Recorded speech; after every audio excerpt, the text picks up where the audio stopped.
Muy buenas.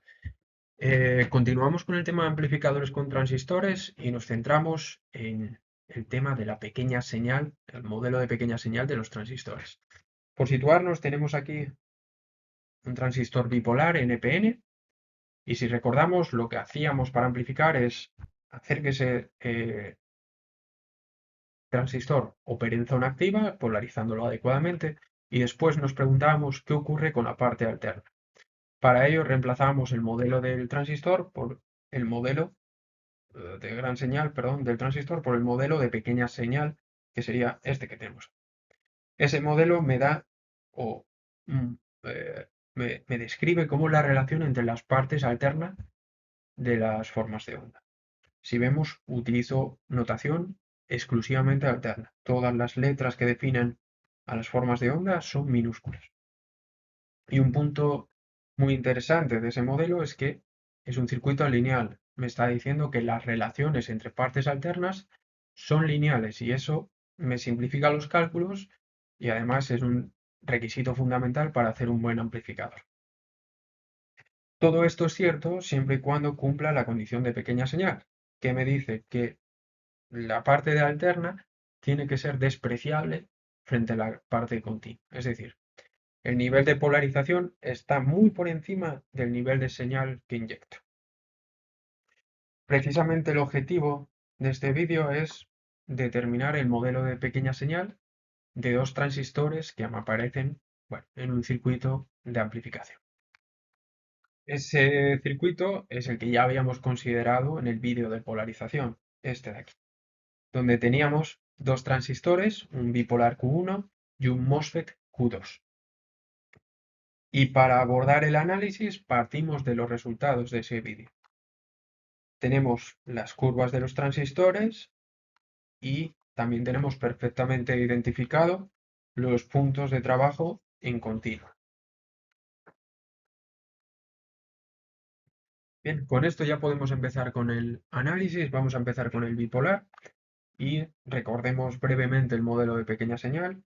Entre base y emisor tenemos una resistencia dinámica, la resistencia dinámica de la unión base-emisor, que me va a modelar la relación que existe entre parte alterna de la tensión base-emisor y parte alterna de la corriente de base.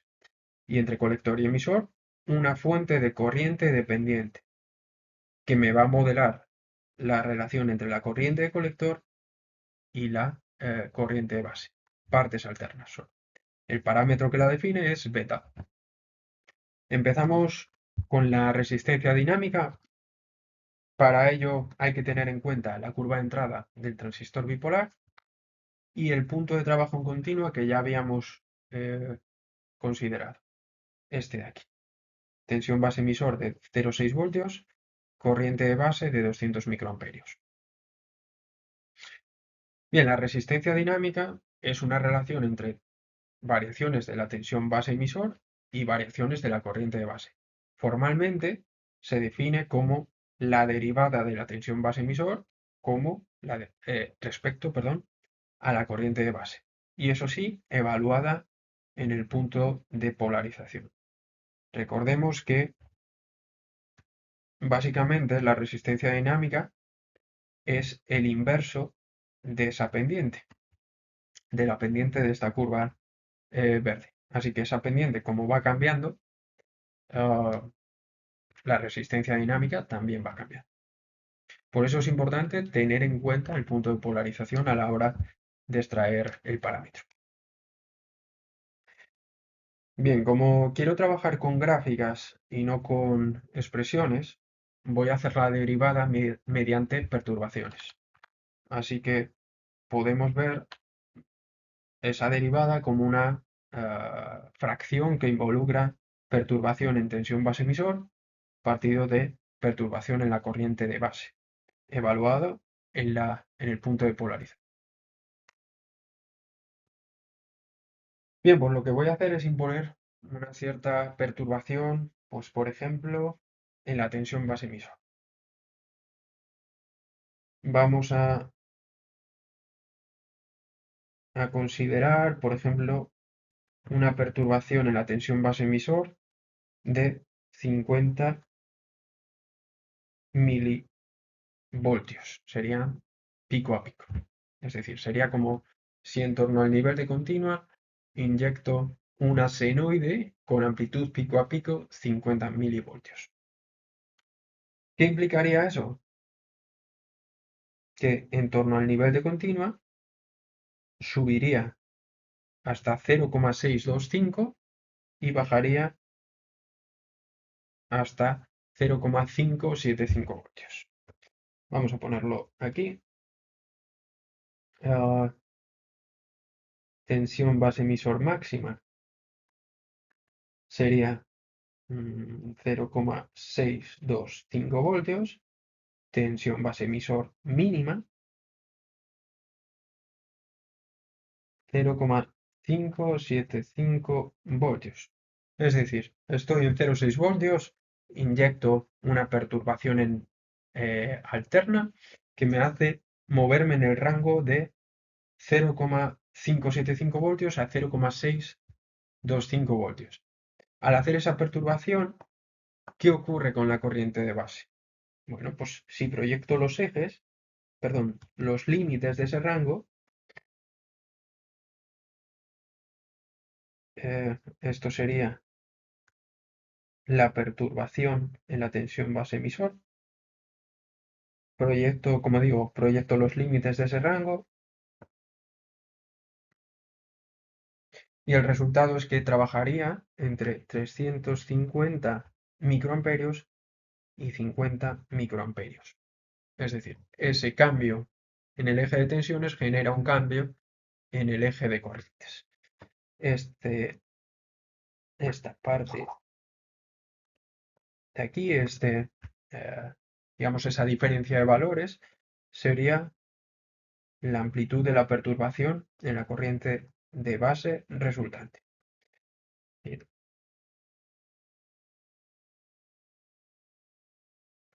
Serían 300 microamperios. Por tanto, con esta información ya puedo evaluar la resistencia dinámica. La resistencia dinámica en ese punto de polarización que he elegido es 50 milivoltios partido de 300 microamperios. Y estos son aproximadamente 166 ohmios. Ya tengo el valor de la resistencia dinámica y esa resistencia dinámica me permitiría ver la relación entre parte alterna de la tensión base emisor y parte alterna de la corriente de base. Vamos a tratar de calcular la beta. Para ello necesito las curvas de salida del transistor y el punto de trabajo en continua. La beta me da una relación entre variaciones de la corriente de colector y variaciones de la corriente de base. Definición formal, derivada de la corriente de colector con respecto a la corriente de base evaluada en el punto de polarización. De nuevo, no quiero trabajar con expresiones matemáticas, voy a trabajar con las gráficas. Trabajo con perturbaciones. En este caso, vamos a imponer una perturbación en la corriente de base de 200 microamperios pico a pico. Eso implicaría que respecto al nivel de continua, que son 200 microamperios, pasaría a 300 y bajaría a 100. Me movería en torno a 200, subiendo a 300 y bajando a 100. Bien, ¿cuál es el resultado de esa perturbación? ¿En qué se traduce en la corriente de colector?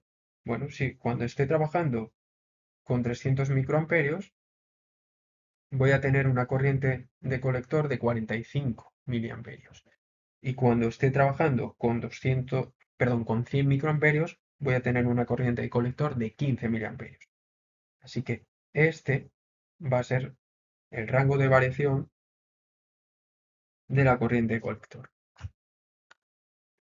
Así que al hacer una perturbación de 200 microamperios en torno al punto de trabajo continua, la perturbación resultante en la corriente de colector tiene una amplitud pico a pico de 45 menos 15 miliamperios, 30 miliamperios. ¿Cuál es, por tanto, la beta? 30 miliamperios partido de 200 microamperios, es decir, 150. Bien, con esto ya tengo el modelo de pequeña señal del transistor bipolar. Vamos a pasar ahora al MOSFET.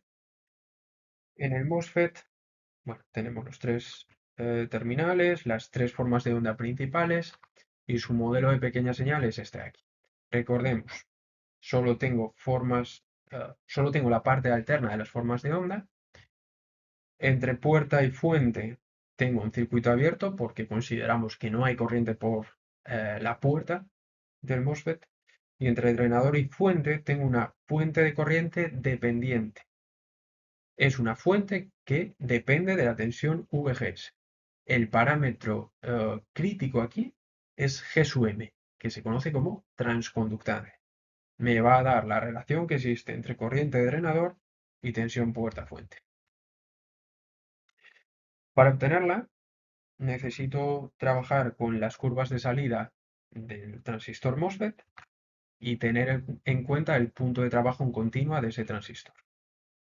Ya habíamos visto que es este de aquí y de nuevo vamos a ver cómo calculamos G sub M. G sub M me está diciendo relación entre variaciones de la corriente de drenador y variaciones de la tensión puerta-fuente. Definición formal: derivada de la corriente de drenador con respecto a la tensión puerta-fuente evaluada en el punto de trabajo en continua. De nuevo, no quiero trabajar con expresiones que me modelen estas curvas, expresiones matemáticas. Quiero trabajar sobre las gráficas. En lugar de evaluar una derivada, voy a hacer perturbaciones. En concreto, voy a establecer que la perturbación de la tensión puerta-fuente tiene una amplitud pico a pico de 0,4 voltios.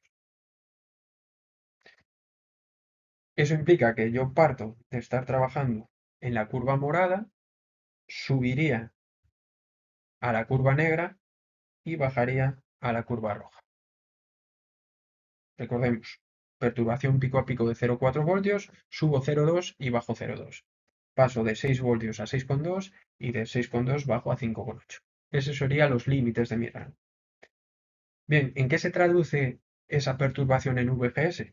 Bueno, cuando tenga VGS de 6,2 voltios, mi corriente por el drenador será 62,5 miliamperios. Cuando tenga VGS de 5,8 voltios, mi corriente por el drenador serán 37,5 miliamperios. Esa será la amplitud de la perturbación resultante en la corriente de drenador. Así que vamos a poner por aquí 62,5 miliamperios menos 37,5 y eso son 25 miliamperios. Expresión o cuál es el valor específico de la transconductancia en el punto de polarización que he considerado. Pues 25 miliamperios partido de 0,4 voltios. Y estos son 0,0625 y ojo, son ohmios a la -1. Estoy dividiendo corriente entre tensión. Bueno, pues con esto ya tengo el modelo de pequeña señal del transistor MOSFET evaluado en el punto de trabajo en continuo que estamos considerando. Bien, pues acabamos resumiendo los puntos más importantes de este ejercicio. Primero, ¿para qué me sirve un modelo de pequeña señal? Esto ya es parte de la teoría. Lo que me va a dar es la relación entre partes alternas de las formas de onda del transistor.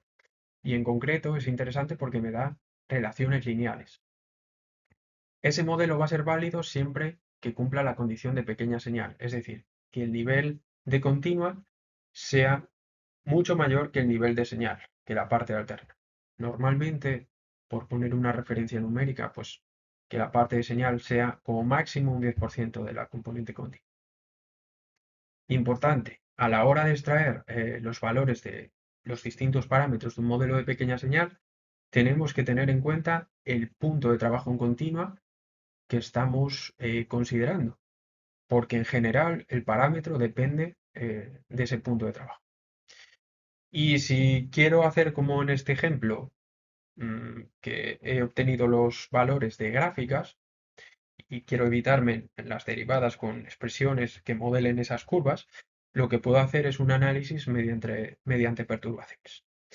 Bueno, pues hasta aquí con este vídeo. Nos vemos próximamente.